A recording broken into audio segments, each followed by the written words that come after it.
Yo bro, welcome to my stream, glad to see you here. Right, let's read. Read!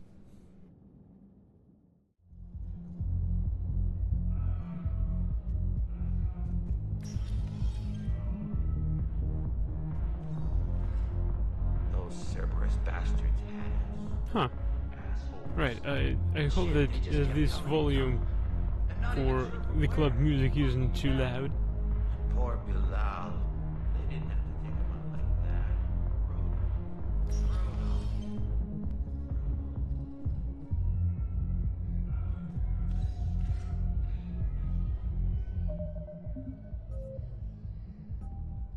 Right. Fine so far. Planets and locations.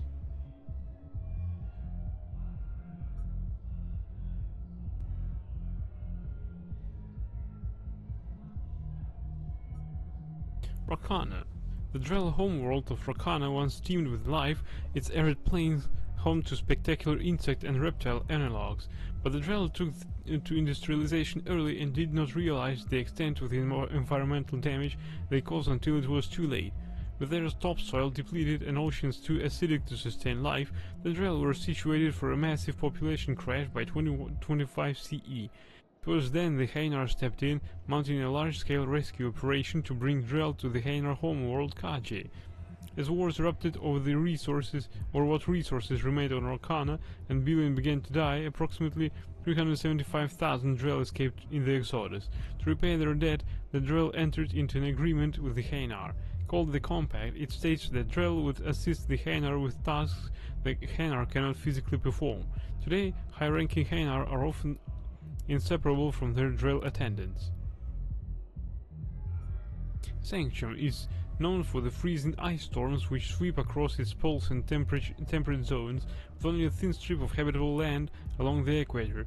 Because of those harsh living conditions, Sanctum attracts only the most gruff and hardy, from miners to mercenaries to company men. Mining, referred to as icecracking anywhere but the equator, is the backbone of Sanctum's economy.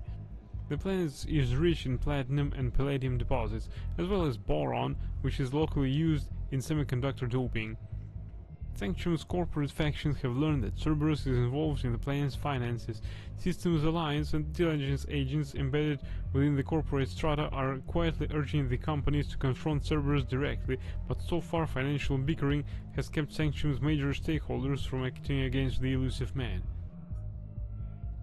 Terminus systems. The terminus systems are located on the far side of the Etikon Traverse, beyond the space administered by the Citadel Council or claimed by the Human Systems Alliance.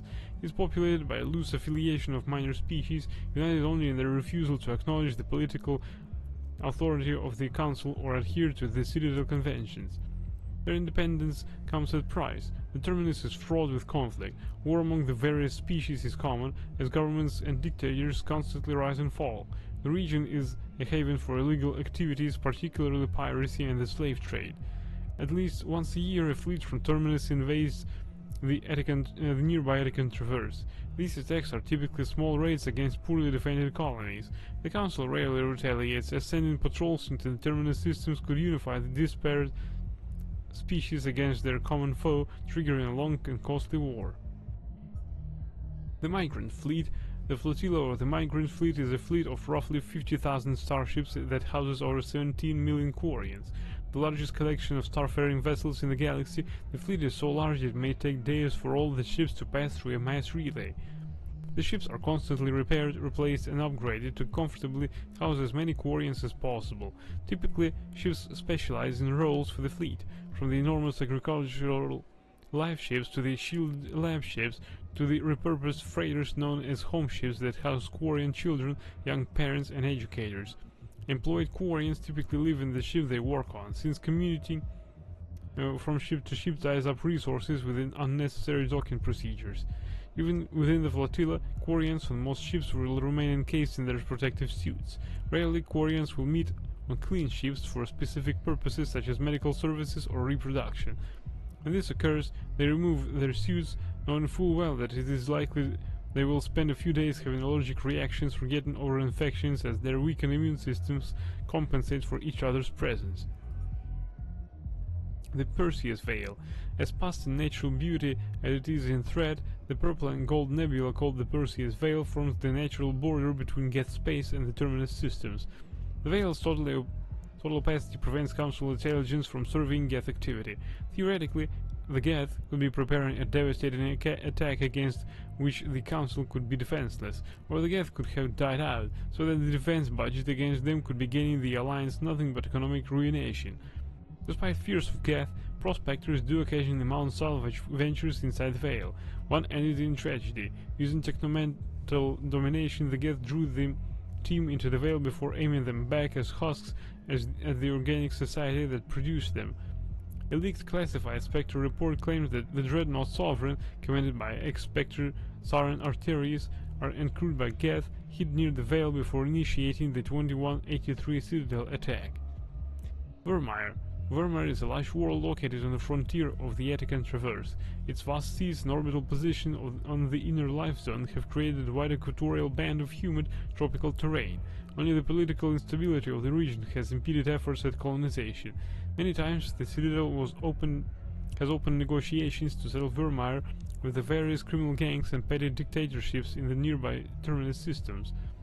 All fell apart due to internal power shifts within the opposing parties. The Citadel has written off the colonization of Vermeer as impossible without significant political change.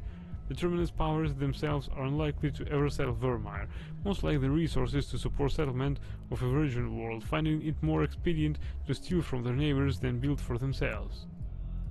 Right, this category is off. Ships and vehicles. Faster-than-light drives use element 0 cores to reduce the mass of the ship, allowing higher rates of acceleration. This effectively raises the speed of light within the mass effect field, allowing high-speed travel with negligible relativistic time dilation effects. Starships still require conventional thrusters, chemical rockets, commercial fusion torch, economy ion engine, or military anti-proton drive, in addition to the FTL drive core. With only a core, a ship has no motive power.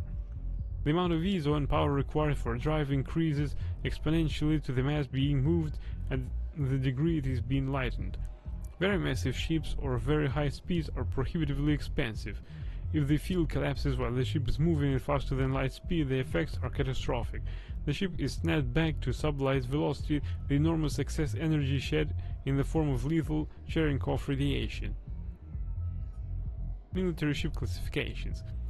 Larger warships are generally classified in one of 4 weights. Frigates are small, fast ships used for scouting and screening larger vessels. Frigates often operate in wolfpack flotillas. Cruisers are middleweight combatants, faster than dreadnoughts and more heavily armed than frigates. Cruisers are the standard patrol unit and often lead frigate flotillas. Dreadnoughts are kilometer-long capital ships mounting heavy, long-range firepower. They are only deployed for the most vital missions. Carriers are dreadnought-sized vessels that also carry a large number of fighters. Smaller vessels are almost exclusively used in a support role to the warships during combat. Fighters are one-man craft used to perform close-range attacks on enemy ships. Interceptors are one-man craft optimized for destroying opposing fighters. Normandy SR-1. The SSV Normandy SR-1 was a prototype starship developed by the Human Systems Alliance with assistance from the Citadel Council. The ship employs state-of-the-art stealth technology for reconnaissance in dangerous regions. Most ships emit heat that is easy to detect against the absolute zero background of space. The Normandy, however, could temporarily store its waste heat deep within the hull, allowing the ship to travel undetected for hours, or drift passively for days of covert observation. This was not without risk. Eventually the stored heat had to be released or it would build to levels that could cook the crew alive. Another key component of the Normandy stealth system was the revolutionary Tantalus drive, a massive effect core twice the size of a standard unit. The Tantalus drive generated mass concentrations that the Normandy fell into, allowing it to move without the use of heat-emitting thrusters. The Normandy SR-1 was destroyed in 2183 when it was ambushed by a collector ship in the Omega Nebula. Space combat. Shells lofted by surface navies crash back to Earth when their acceleration is overwhelmed by gravity and air resistance. In space, a projectile has unlimited range, it will keep moving until it hits something. Practical gunnery range is determined by the velocity of the attacker's ordnance and the maneuverability of the target. Beyond a certain range, a small ship's ability to dodge trumps a larger attacker's projectile speed. The longest ranged combat occurs between dreadnoughts, whose projectiles have the highest velocity but are the least maneuverable. The shortest range combat is between frigates, which have the slowest projectile velocities and highest maneuverability. Opposing dreadnoughts open with the main gun artillery duel at extreme ranges of tens of thousands of kilometers.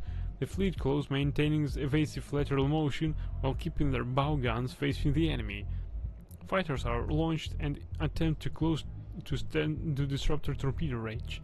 Cautious admirals weaken the enemy with ranged fire and fighter strikes before committing to close action. Aggressive commanders advance so cruisers and frigates can engage.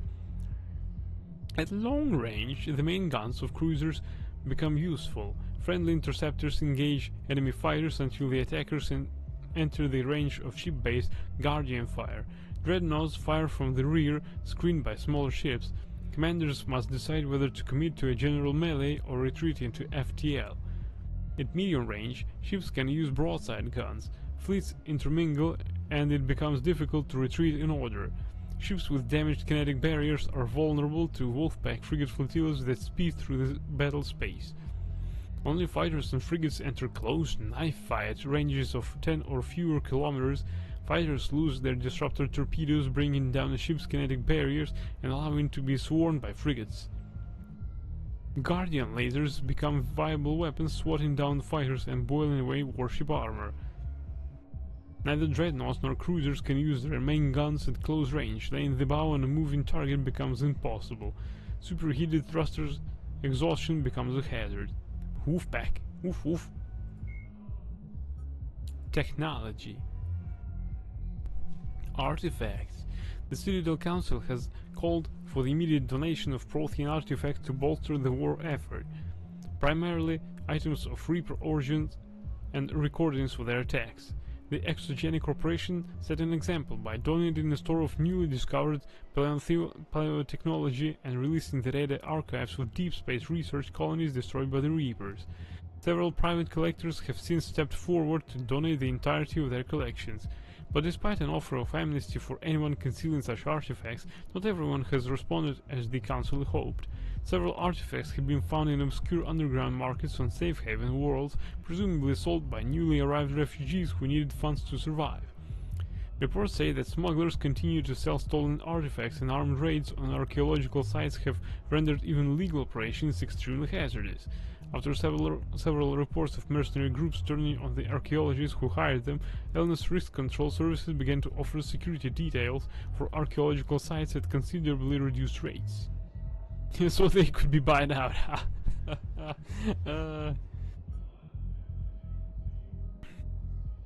Computers, artificial intelligence, AI. An artificial intelligence is a self-aware computing system capable of learning and independent decision-making. Creation of a conscious AI requires adaptive code, a slow expensive education, and a specialized quantum computer called a blue box. An AI cannot be transmitted across communication channel or computer network. Without its blue box, an AI is no more than data files. Loading these files into a new blue box will create a new personality, as variations in the quantum hardware and runtime results create unpredictable variations. The guests serve as a cautionary tale against the dangers of rogue AI, and in Citadel space they are technically illegal. Advocacy groups argue, however, that an AI is a living, conscious entity deserving the same rights as organics. They argue that continued use of the term artificial is institutionalized racism on the part of organic life. The term synthetic is considered the politically correct alternative. Booba X. Boobox. I gotcha. Computers. Virtual intelligence. A virtual intelligence is an advanced form of user interface software. VIs use a variety of methods to simulate natural conversation including an audio interface and an avatar personality to interact with.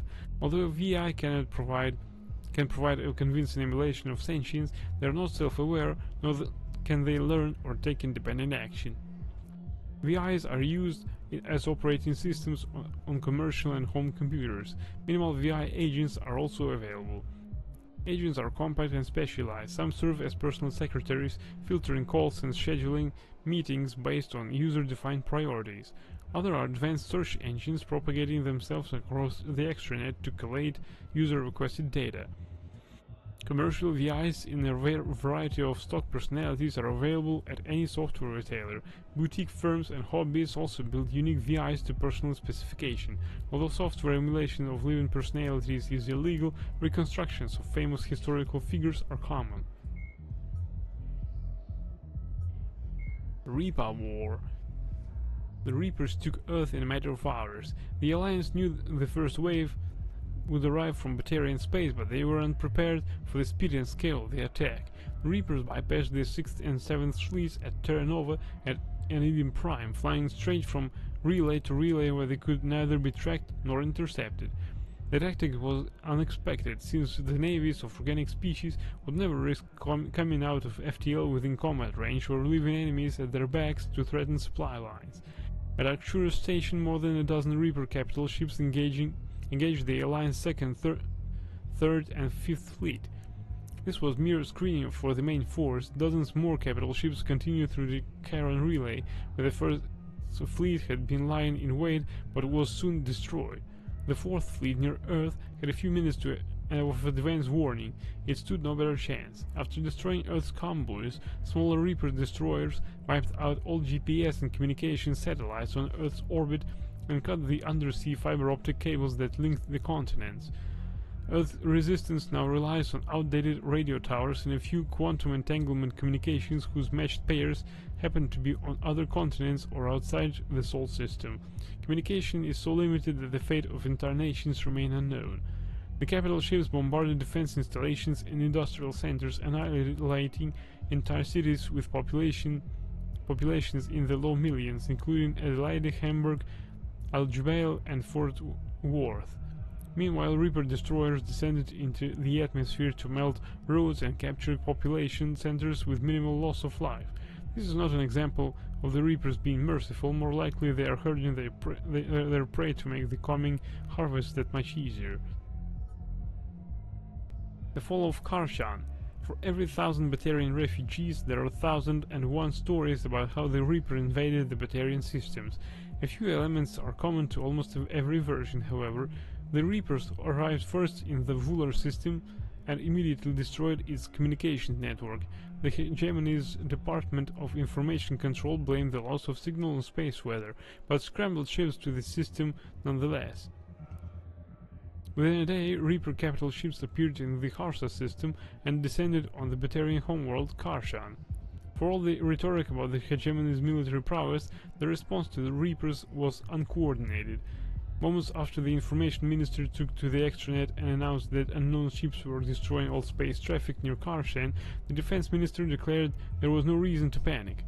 The planet's convoys were destroyed next, creating an ominous silence that has persisted ever since. Fearing that they were next, Batarian colonies across Hegemony space began evacuations.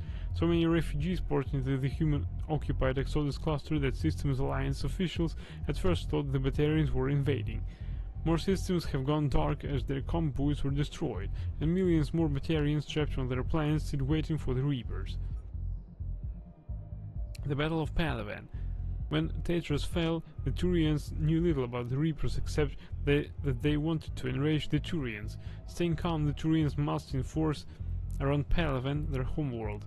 Fleet Admiral Irix Coronati, in what became known as the 15-minute plan, stationed only 2 carriers, Undaunted and Resolute, near the system's relay. When the Reaper fleet emerged, the carriers launched swarms of unmanned fighters and spy drones. These were quickly destroyed, but the drones transmitted vital data on the Reaper's effective range, fleet composition and exact location. The Turians' other ships then deployed to defend the system in earnest. Knowing that the Reaper's weapons had a longer effective range than any of his own, Coronati made a short, daring FTL jump, landing his dreadnoughts in the middle of the Reaper fleet. The dreadnoughts have turned to line up their main guns on the Reapers, which also needed to turn to fire on the Turians. This ploy used the Reaper's size against them. Because they could turn faster, the Turian dreadnoughts locked targets first, and their concentrated firepower downed several Reaper capital ships. The Reapers countered instantly. Their destroyers performed a jump of their own to the skies above Palaven, beginning orbital strikes on Turian cities. The Turians, forced to defend the planet, found themselves in a pitched battle far from the relay, from which emerged a seemingly endless line of Reaper ships. After massive casualties, Coronati ordered retreat. The Turians insist that Palaven is not lost. The battle has merely moved to the ground. Reaper troop transports have dumped hordes of husks to capture Palaven's inhabitants, but met with little success. Reaper capital ships are destroying city after city, but much of the Turian fleet is still operable, and the citizenry is heavily armed. The Turians refuse to be intimidated. The Reaper capabilities. The Reapers are technologically superior to the organic species of the galaxy, but the degree of that superiority is a matter of debate in the intelligence community. The Reapers' thrusters and FTL drives appear to propel them at more than twice the speed of Citadel ships. Estimates of their location in dark space suggest they can travel nearly 30 light-years in a 24-hour period. Reaper power sources seem to violate non-physical laws. Reaper usually destroy fuel infrastructure rather than attempting to capture it intact, indicating that Reapers do not require organic species energy supplies. Consequently, the Reapers attack without regard for maintaining supply lines behind them, except to move husks from one planet to another. Unlike Citadel ships, Reapers do not appear to discharge static buildup from their drive cores, although they sometimes appear wreathed in static discharge when they land on planets. The main gun on a Reaper capital ship dwarfs that of the Alliance Everest-class dreadnoughts. No dreadnought has yet survived a direct hit from the weapon. Estimates put its destructive power anywhere from 132 to 454 kilotons of TNT.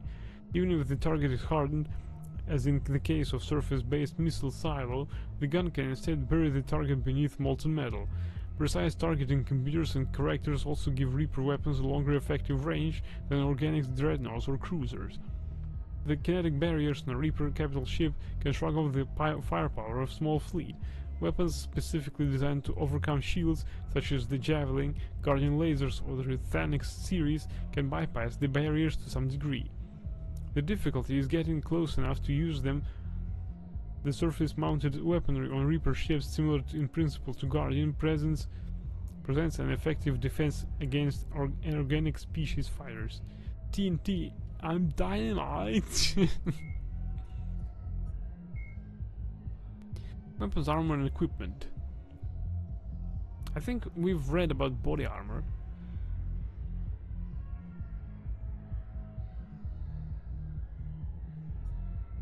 Kinetic barriers, shields. Kinetic barriers, commonly called shields, provide protection against most mass accelerator weapons. Whether on a starship or a soldier's suit of armor, the basic principle remains the same. Kinetic barriers are repulsive, mass-effect fields projected from tiny emitters. These shields safely deflect small objects traveling at rapid velocities. This affords protection from bullets and other dangerous projectiles, but still allows the user to sit down without knocking away their chair. The shielding afforded by kinetic barriers does not protect against extremes of temperatures, toxins, or radiation. Mass accelerators. A mass accelerator propels a solid metal slug using precisely controlled electromagnetic attraction and repulsion. The slug is designed to squash or shatter on impact, increasing the energy it transfers to the target. If this were not the case, it would simply punch a hole right through, doing minimal damage. Accelerator design was revolutionized by Element Zero. A slug lightened by a mass effect field can be accelerated to greater speeds, permitting projectile velocities that were previously unattainable. If accelerated to a high enough velocity, a simple paint chip can impact with the same destructive force as a nuclear weapon. However, mass accelerators produce recoil equal to their impact energy. This is mitigated somewhat by the mass effect field that rounds and suspended within, but weapon recoil is still the prime limiting factor on slug velocity. Small arms. Modern infantry weapons are microscaled mass accelerators using mass-reducing fields and magnetic force to propel miniature slugs to lethal speeds. Nearly every gun on the battlefield is laden with features from targeting auto-assists to projectile shavers that can generate thousands of rounds of ammunition from a small internal block of metal. It was long thought that personal weapons had plateaued in performance, but the Geth proved all theories wrong. Mathematically reviewing their combat logs, the Geth found that in an age of kinetic barriers, most firefights were won by the side who could put the most rounds down range the fastest, but combatants were forced to deliberately shoot slower to manage waste heat, or pause as their weapons vented. To eliminate this inefficiency, the Geth adopted detachable heat sinks known as thermal clips. While organic arms manufacturers were initially doubtful this would produce a net gain, a well-trained soldier can eject and swap thermal clips in under a second. Faced with superior enemy firepower, organic armies soon followed the Geth's lead, and today's battlefields are littered with these thermal clips. Tech armor and fortification. Although body armor, kinetic barriers provide significant protection from relatively low cost. For relatively low cost, technically savvy soldiers sometimes go further. Tech armor is the common term for a complex series of field generators that disrupt incoming force using a stationary warp effect. The theory is that bullets that would normally shatter on impact instead break apart when they strike the field. The field then bleeds away the shrapnel's kinetic energy. The standard design for tech armor traps the warp field between two low-yield kinetic barriers to protect the user from the field itself. When the outer barrier fails, the warp effect is discharged, potentially harming anyone nearby. For this reason, many soldiers modify the armor with a haptic-style light effect to warn allies not to get too close. On missions where stealth is paramount, this effect is disabled. Cynical soldiers joke that the design is called tech armor because if it were simply called warp armor, no one would use it. The fortification approach uses high-energy batteries and superconductive devices within the armor to create a Foucault current effect, essentially a magnetic field that can immobilize metals, even non-ferrous ones. The field is triggered by sensors similar to those in a kinetic barrier. It is powerful enough to protect against most modern weapons, but there are drawbacks. The currents cause metallic objects to hold their position relative to one another, and although the field only lasts for a split second, it creates resistance that can slow or fatigue the wearer. Without specialized training, a soldier can quickly become exhausted or stumble at the wrong time.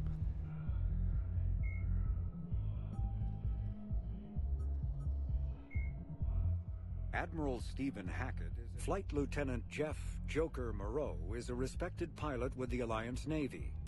Born and raised on Arcturus Station, he is widely considered to be the best helmsman in the Systems Alliance. Moreau enlisted with the Navy directly out of school and quickly gained the respect of his superiors. He served as pilot of both the Normandy SR-1 and its successor, the SR-2, and was at their respective helms during the Battle of the Citadel and the assault on the Collectors. Moreau suffers from Vrolik syndrome, a rare debilitating disorder also known as brittle bone disease. Dr. Karen Chakwas is a trauma surgeon and a major in the Alliance Navy. She served on the SSV Normandy under both Captain Anderson and Commander Shepard, and was aboard the ship when it was destroyed by the Collectors. She later quit the Alliance in order to rejoin Shepard on the Cerberus-built Normandy SR-2. Along with most of the 2nd Normandy's crew, Dr. Chakwas was kidnapped by the Collectors and taken beyond the Omega-4 relay, where Commander Shepard eventually rescued her. After the Alliance impounded the Normandy SR-2, an inquiry found that Dr. Chakwas had no significant role in or provable knowledge of Cerberus's criminal activities. She has since rejoined the Alliance. In recent years, the pro-human syndicate known as Cerberus has seen its influence grow galaxy-wide.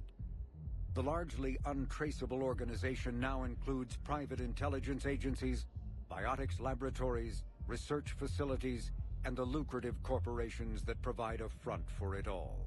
Cerberus's charismatic leader, known only as the Elusive Man, drives the organization's philosophy and interests. The level of secrecy he maintains puts professional intelligence agencies to shame. As Cerberus grows, so too does public distrust of the organization. Some commentators have remarked that Cerberus is not so much pro-human as it is anti-alien. Others question the blind loyalty of its employees. The Elusive Man is a human loyalist focused on advancing the interests of his species, whatever the cost to non-humans and reportedly humans. The Citadel Council regards him as a fanatic who poses a serious threat to galactic security. The reclusive tycoon is the head of Cerberus, an organization that furthers his pro-human agenda throughout the galaxy. His views have led him into questionable alliances. Recent rumors go so far as to suggest that the Elusive Man may even have allied with the Reapers. The John Grissom Academy, founded in 2176, is the Alliance's premier school for young human biotics.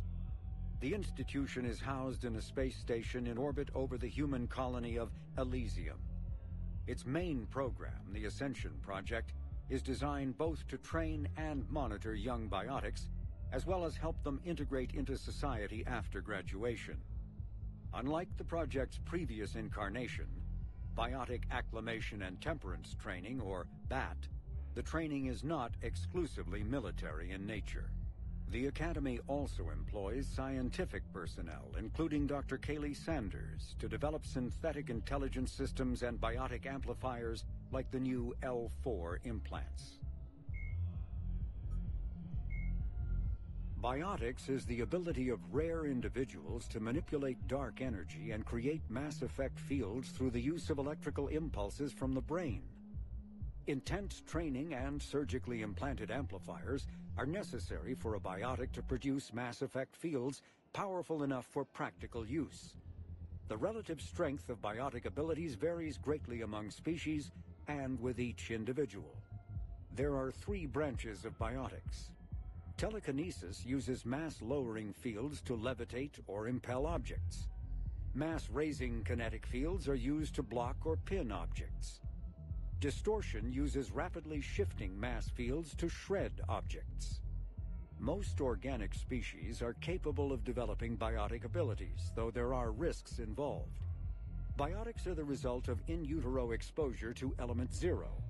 This usually causes fatal cancers in the victim, but in rare cases it coalesces into nodules within the fetus's developing nervous system. When subjected to an electrical current, the rare material dubbed Element 0, or EZO, emits a dark energy field that raises or lowers the mass of all objects within it. This mass effect is used in countless ways, from generating artificial gravity to manufacturing high-strength construction materials. It is most prominently used to enable faster-than-light space travel. EZO is generated when solid matter, such as a planet, is affected by the energy of a star going supernova. The material is common in the asteroid debris that orbits neutron stars and pulsars. These are dangerous places to mine, requiring extensive use of robotics, telepresence, and shielding to survive the incredible radiation from the dead star. Only a few major corporations can afford the setup costs required to work these primary sources. Humanity discovered refined Element 0 at the Prothean Research Station on Mars, allowing them to create mass effect fields and develop FTL travel. Element 0 can increase or decrease the mass of a volume of space-time when subjected to an electrical current. With a positive current, mass is increased. With a negative current, mass is decreased. The stronger the current, the greater the magnitude of the dark energy mass effect. In space, low-mass fields allow FTL travel and inexpensive surface-to-orbit transit. High-mass fields create artificial gravity and push space debris away from vessels. In manufacturing, low-mass fields permit the creation of evenly blended alloys, while high-mass compaction creates dense, sturdy construction materials.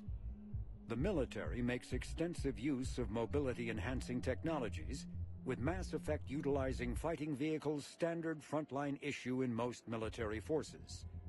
Mass effect fields are also essential in the creation of kinetic barriers or shields to protect against enemy fire.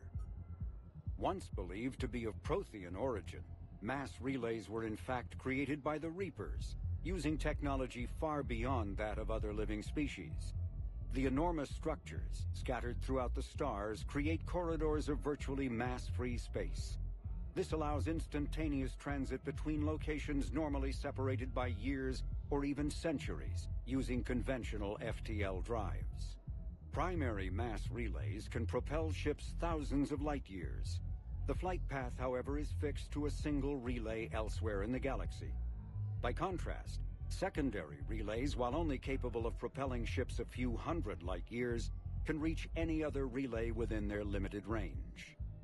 Many primary relays lie dormant, their destinations not yet known. These relays are often left inactive on purpose, as established civilizations are unwilling to blindly open a passage that might connect them to a new hostile species. The Reapers do not share the same concern, and freely use the dormant relays. Medigel is a common medicinal salve used by paramedics, EMTs, and military personnel. It combines several useful applications: a local anesthetic, disinfectant, and clotting agent all in one. Once applied, the gel is designed to grip tight to flesh until subjected to a frequency of ultrasound. It is sealable against liquids, most notably blood, as well as contaminants and gases. The gel is a genetically engineered bioplasm created by the CERTA Foundation, a medical technology megacorp based on Earth. Technically, Medigel violates Council laws against genetic engineering, but so far it has proved far too useful to ban. Omnitools are handheld devices that combine a computer microframe, sensor analysis pack, and manufacturing fabricator. Versatile and reliable, an Omnitool can be used to analyze and adjust the functionality of most standard equipment, including weapons and armor, from a distance. The fabrication module can rapidly assemble small three-dimensional objects from common reusable industrial plastics, ceramics, and light alloys. This allows for field repairs and modifications to most standard items, as well as the reuse of salvaged equipment. Omnitools are standard issue for soldiers and first-in colonists.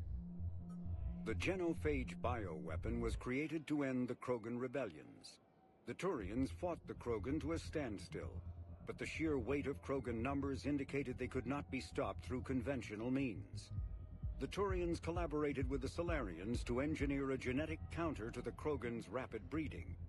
The Genophage virus replicated by eating key genetic sequences, altering every cell of Krogan physiology, so the Krogan could not use gene therapy to fix the affected tissues. Once a Genophage strain could replicate no more, it would starve and die, limiting mutation and contamination. In addition, the created genetic flaw is hereditary. The resulting mutation made only 1 in 1,000 Krogan pregnancies carry to term, reducing offspring viability rather than fertility. Krogan warlords fought battles over the females able to carry children to term. The release of the Genophage is still controversial and bitterly debated in many circles. Cerberus built the Normandy SR-2 as a second-generation version of the Alliance frigate SSV Normandy after the Collectors destroyed the original. The SR-2's many alterations produced a craft nearly double the original size, requiring an even larger Tantalus drive core to compensate. Its state-of-the-art Kodiak shuttle can make landings the original Normandy could not attempt. The Enhanced Defense Intelligence, an AI known colloquially as EDI, coordinates many of the ship's combat functions, assisting and even supplanting human piloting. The Alliance has recently appropriated and refurbished the SR-2. In addition to tight beam communicators, the Quantum Entanglement Communicator, QEC, provides instantaneous contact with Alliance Command. Originally created to covertly insert Alliance Marines into hostile environments, the UT-47 shuttle has since been sold to allies, recovered by enemies, and had its specifications stolen by spies. In one form or another, this durable transport is now used in all corners of the galaxy. A-model Kodiaks feature a front-mounted mass accelerator cannon that can be used in an anti-vehicular role. Since the shuttle lacks proper gun ports, soldiers often open the side hatch to fire on enemies. This is discouraged in Alliance manuals since it exposes the interior to return fire. Flying the 47A during atmospheric combat requires considerable skill. The pilot must reduce the vehicle's mass for speed and handling, while maintaining enough mass to resist recoil, incoming fire, and inclement weather. More than one pilot has overstressed the Kodiak's field generator and ended up on the battlefield instead of above it. Asari-made Solaris armor can resist even the tremendous heat and kinetic energy of Starship weapons.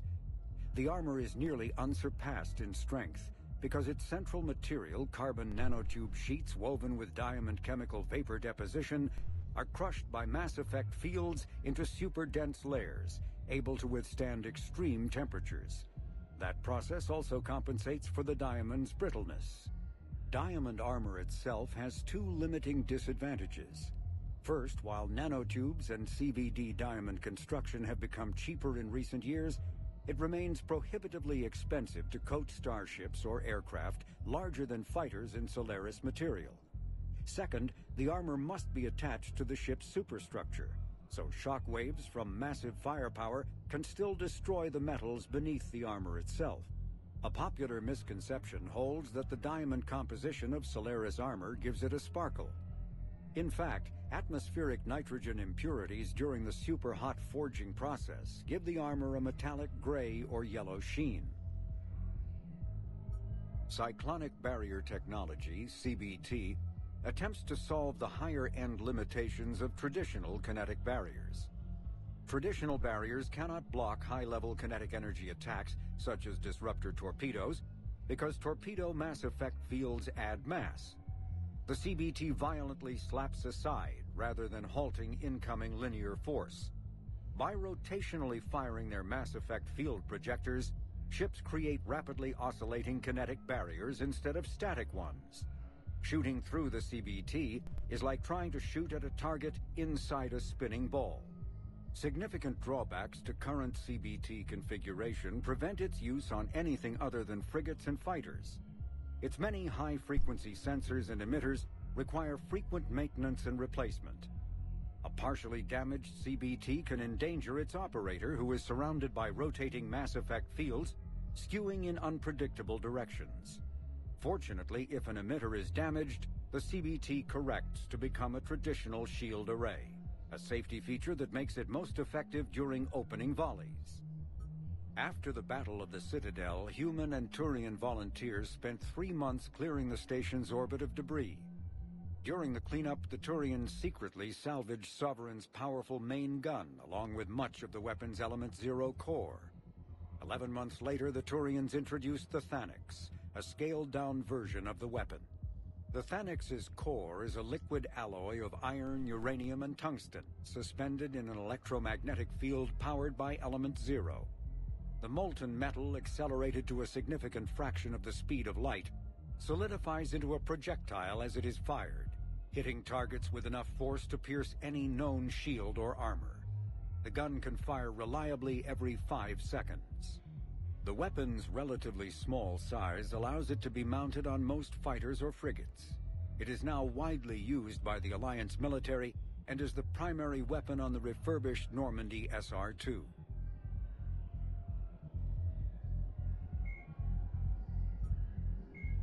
The Reaper, called Harbinger, is believed to be the oldest and largest in the Reaper Armada. From the reaches of dark space, Harbinger managed to control the Collectors, a race of human-sized insectoid bipeds, as it sent them on a campaign to kill and gather humans from vulnerable colonies. The Collectors became a terrifying force in the galaxy, responsible for the murder of hundreds of thousands.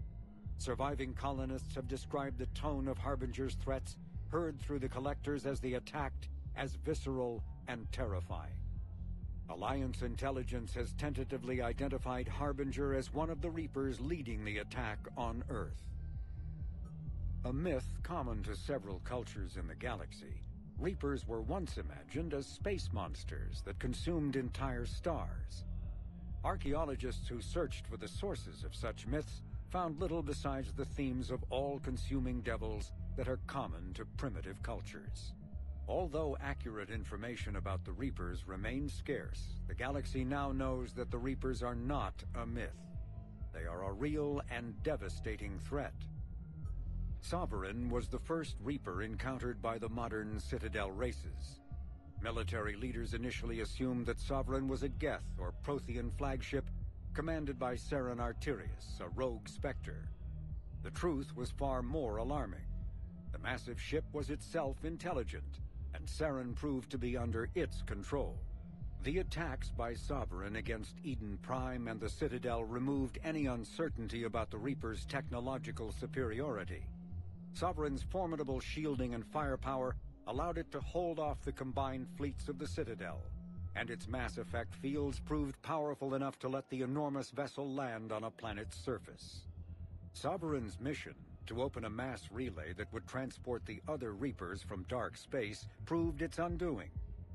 During the Battle of the Citadel, Sovereign linked its consciousness to Saren's. When Saren's death corrupted the signal and shut down Sovereign's shields, Sovereign's destruction soon followed. Reaper indoctrination is an insidious means of corrupting organic minds, reprogramming the brain through physical and psychological conditioning using electromagnetic fields, infrasonic and ultrasonic noise, and other subliminal methods.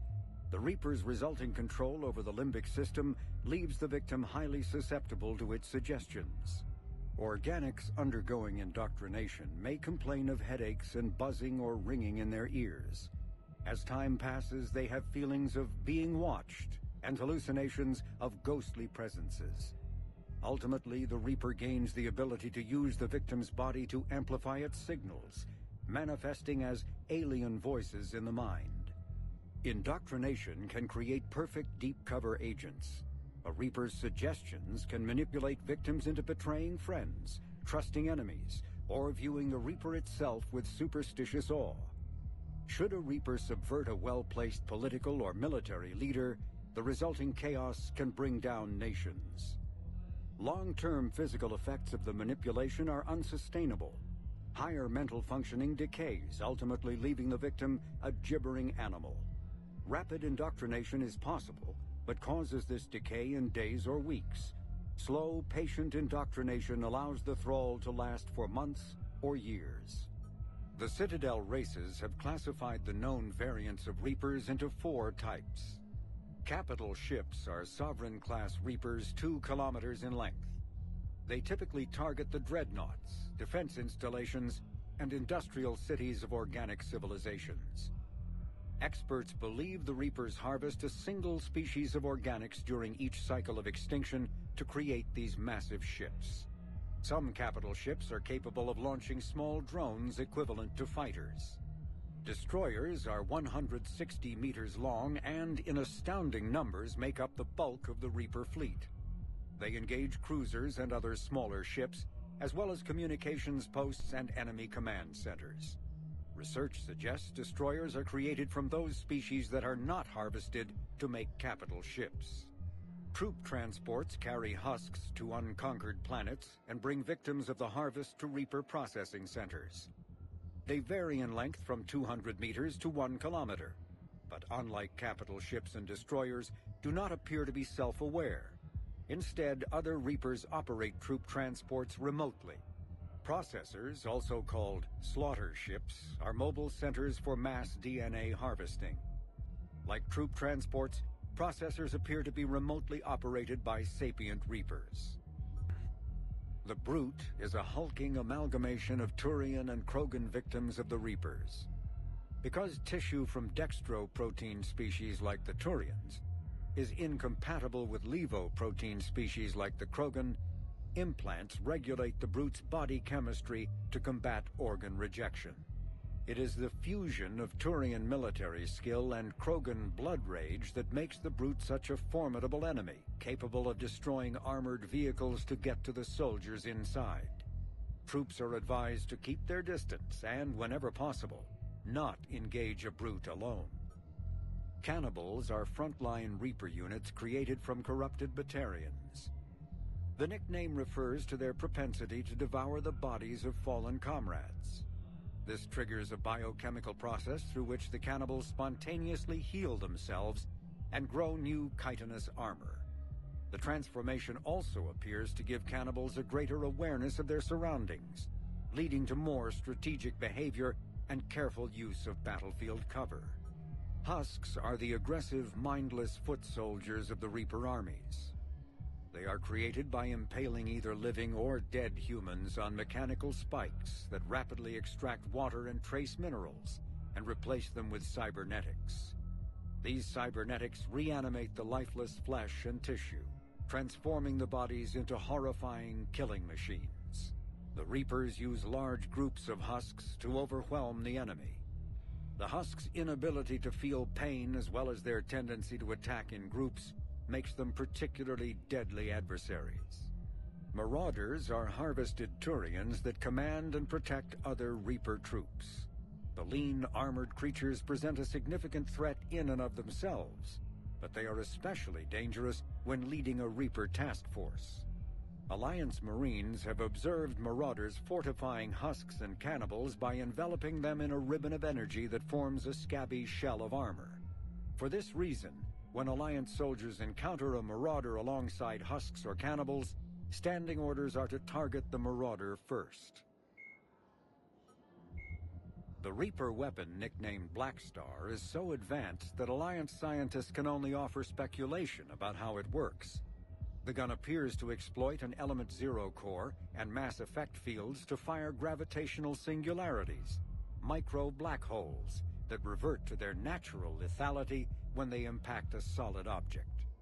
Researchers theorize that the blast tears apart the strong nuclear forces that hold the target's atoms together, resulting in a localized fusion reaction in light atoms and a localized fission reaction in heavy atoms.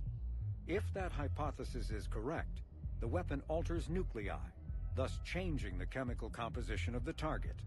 This destroys organic tissue, corrodes surviving armor, and leaves a visible trail of light-emitting particles.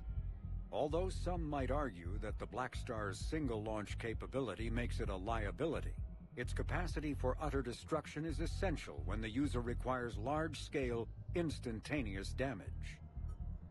Before the introduction of the M560 Hydra, missile launchers either focused on bringing down a single armored target or simultaneously neutralizing multiple unarmored opponents. With the Hydra, a soldier no longer needs to choose between the two. The Hydra releases a barrage of miniature missiles, each guided by an independent homing system that seeks out exposed enemies. On impact, 3 shaped charges per missile explode in sequence. The first overloads the target's kinetic barriers before the second destroys its armor, clearing a path for the third warhead to detonate inside the target. Although melee combat applications for the Omni tool are almost as old as the device itself, the feature was largely unused prior to the Reaper invasion. The need to take on multiple husks in close quarters forced the Alliance to develop ways to enhance the tool's offensive capability. The most common melee design is the Omni Blade, a disposable silicon carbide weapon flash-forged by the tool's mini-fabricator. The transparent, nearly diamond-hard blade is created and suspended in a mass effect field safely away from the user's skin. Warning lights illuminate the field so the searing hot blade only burns what it is intended to: the opponent. More technically adept soldiers frequently modify their Omni tools to maximize stopping power through electrical, kinetic, or thermal energy. Some troops integrate the weapon with their kinetic barriers, transforming the Omni tool into a wrist-mounted bludgeon. Others fabricate flammable gases, held in place by a mass effect field and ignited upon impact. All prove deadly surprises for opponents who expect a disarmed Alliance warrior. Right, we've read the entire codex now. So I thought about talking to Commander Bailey some more about that guy's game. Really? Welcome, Commander Shepard. Please select a destination. One moment, please.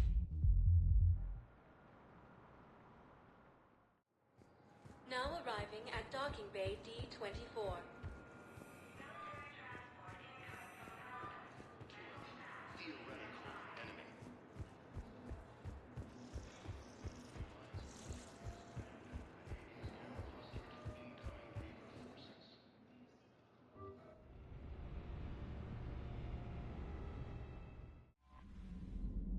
Commander?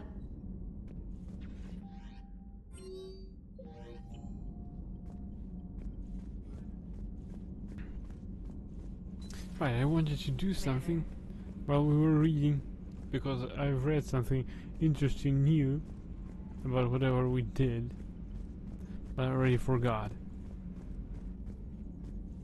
What was that? Oh, I know.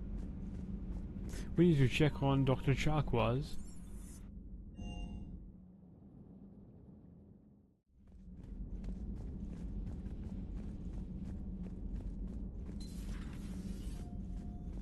Can we buy a skill? Fortification. Reinforce armor using protective Foucault currents. Slow down power use. Fuck. Holy damn. Oh my god.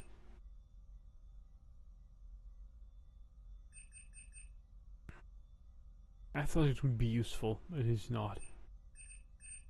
Because of its drawback, slow down power use.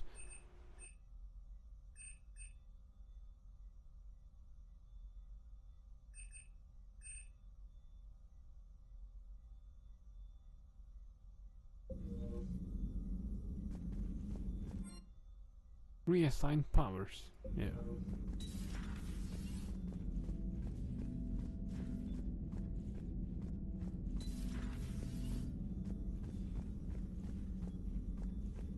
Feeling okay, Commander? Feeling okay, Commander? Oh yes. Just some skills are less useful than others.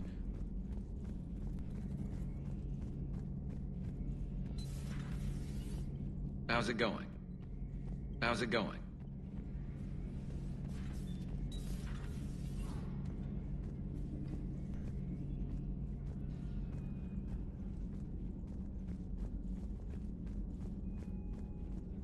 Dr. Tassoni found useful information in the data you recovered, Commander. Feel free to look around.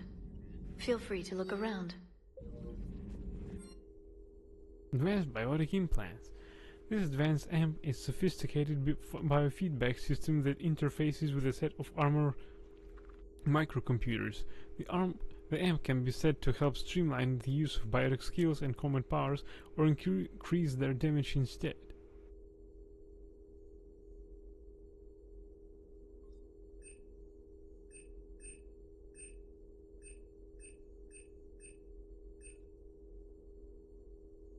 Skill speed or skill damage.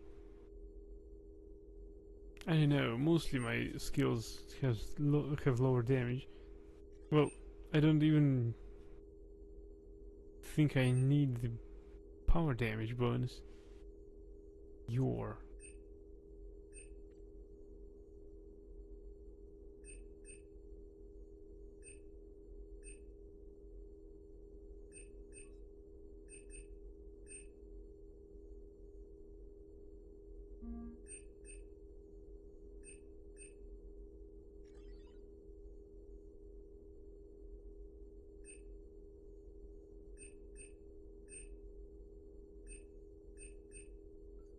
recharge speed. We choose recharge speed. Thanks, Liara. Feel free to look around.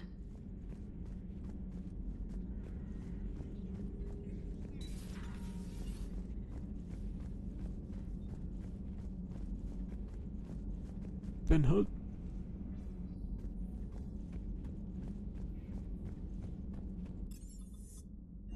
Engineering.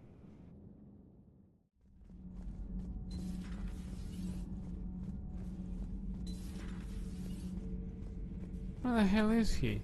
Oh, he's downwards. I know.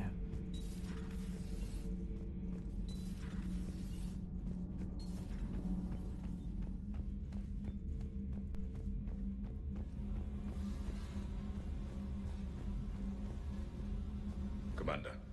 Commander. It's still a bit discouraging how everybody reacted to a living Prothean. Nothing to report, Commander. Shepard. My board is green. Shepard. My board is green. Good.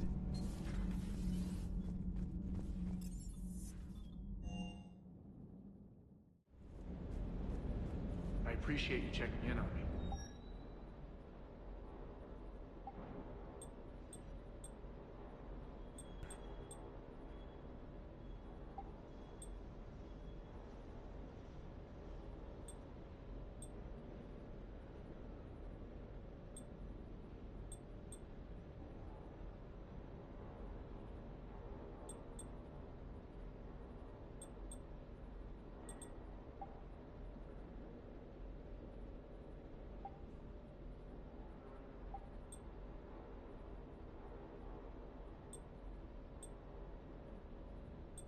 What legs give us better weapon damage? Interesting. But less health boost. It would be different if he wasn't an ordinary soldier phone.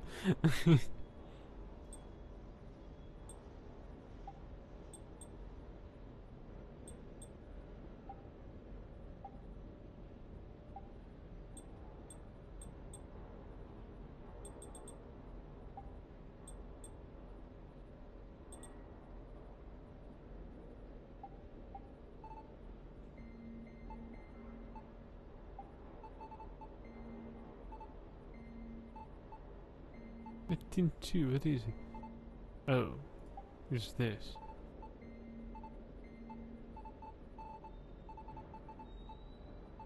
I like the one we had.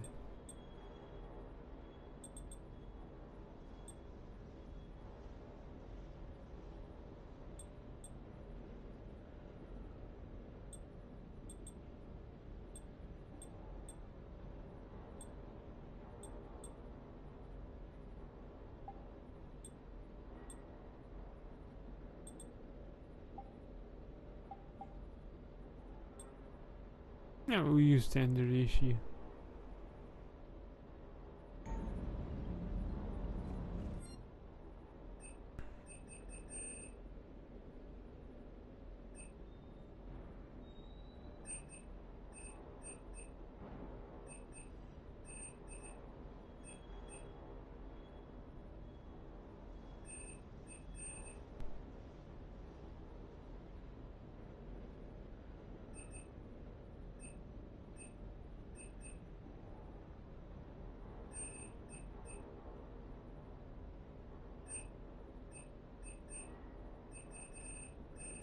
I'm just looking if I missed anything, but it seems I didn't.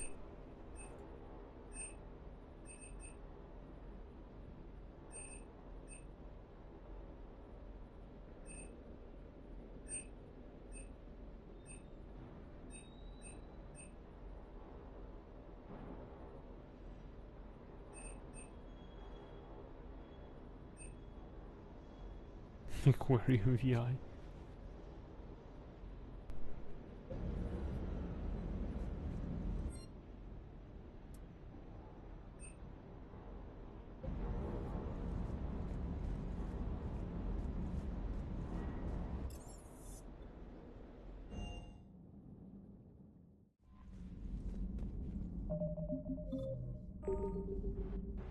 Right, I believe that's it for tonight. I thank everyone for watching. I hope that you enjoyed as much as I did. We're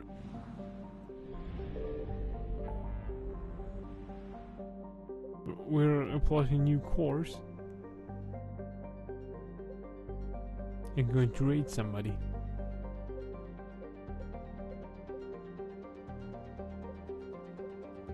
Alright, we'll plodge the course to Petra Nebula.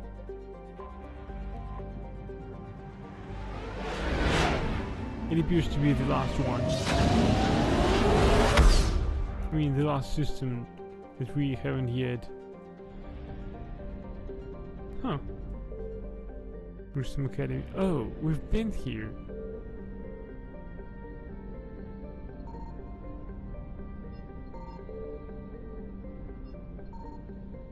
There's nothing additional. There's no additional content here.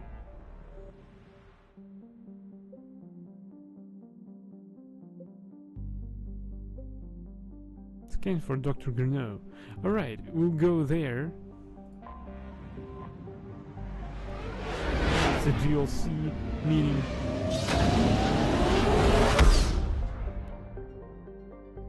That is a DLC, meaning that the following stream will start with a DLC. So that's gonna be it for tonight. I thank everyone for watching. Hope you enjoyed as much as I did. Wish you good night, sweet dreams, and we're raiding out. Let's see who's out there to be raided out to.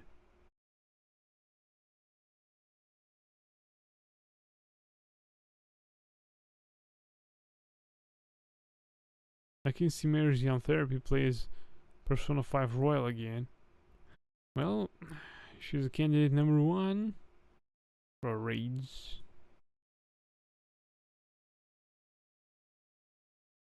There's also Bogo Bogo is available, but I already made my choice.